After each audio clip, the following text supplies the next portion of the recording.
आड़क पाखापाखि पहुंची गलानी किसी स्थान में कूल लंघा बसला समुद्र। नवेश बहुत बहुत धन्यवाद आप समस्त सूचना पाई। तो दर्शक बंधु पाणीपाग केन्द्र निर्देशक पाणीपाग केन्द्र डीजी मृत्युंजय महापात्र देश में कौन स्थिति रही आईएमडी आकलन कौन रही भारतीय पाणीपाग विभाग पक्षर बात्या मोन्था को नहीं कौन स्थिति रही से संपर्क में आईएमडी डीजी मृत्युंजय महापात्र सहित अधिक आलोचना करूँ। आसन थे नजर पकाई कौन कही आईएमडी डीजी मृत्युंजय महापात्र।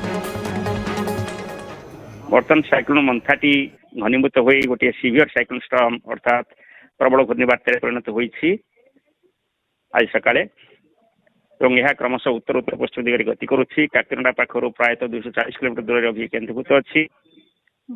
यह आज संध्या और रात्रि मध्य उपकूल गतिक्रम कर गोटे प्रबल बात्या हिसाब से अर्थात सीवियर साइक्लोन स्टॉर्म हिसाब से काकिनाडा पाखरे एवं तार पवन बेग रु 100 किलोमीटर प्रति घंटा वेस्टर्न 110 किलोमीटर प्रति घंटा।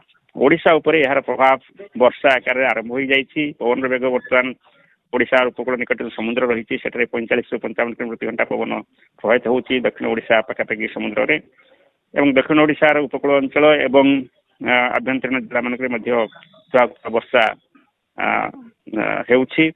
धीरे धीरे वर्षा परिमाण बढ़िबो एवं आम जो पूर्वानुमान करूँ से पूर्वानुमान बर्तमान अपरिवर्तित रही अर्थात आज एवं काली सबुठ अधिक वर्षा रहा एवं केतेक जगह प्रबल अति प्रबल वर्षा होगा सहित अल्प केतेक जगह दक्षिण ओडिशा जिले में अत्यंत प्रबल वर्षा हो पारे।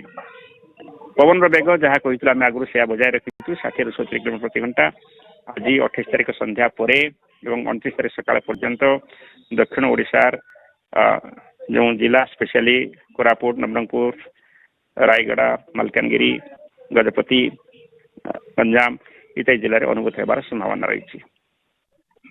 जदि आम देखा जे लैंडफॉल बा स्थल भाग छुईबा प्रक्रिया प्राय केते बेलुठु आरंभ होबा बोली आम कहि परिबा। संध्या परे संध्या रु राति मध्य तामाने संध्या आम आरंभ मन 6टा राति 12टा भितर आम लैंडफॉल हबो एवं से लैंडफॉल प्रक्रिया मत किस समय तक चली रहे तेणु आम कौ संध्या एवं राति मध्य। सर वर्तमान बात्यार चतुर्पार्श्व जो देखा जो भाव में बादल आच्छादन रही देखा जाऊँगी प्रबल वर्षा कराइब उपकूल ओडिशार चित्र सार केमती जदि कह दक्षिण ओडिशा को व्यतीत उपकूल केमती वर्षा रही दक्षिण ओडिशा दक्षिण ओडिशा उपकूल अंचल कथा आपको कहली उत्तर ओडिशा उपकूल अंचल वर्षा आज हमार संभावना रही किंतु बेसी वर्षा दक्षिण ओडिशा जिला मान हबार संभावना रही। उत्तर ओडिशा आइसोलेटेड प्लेसेस रे heavy to very heavy rainfall हो पारे।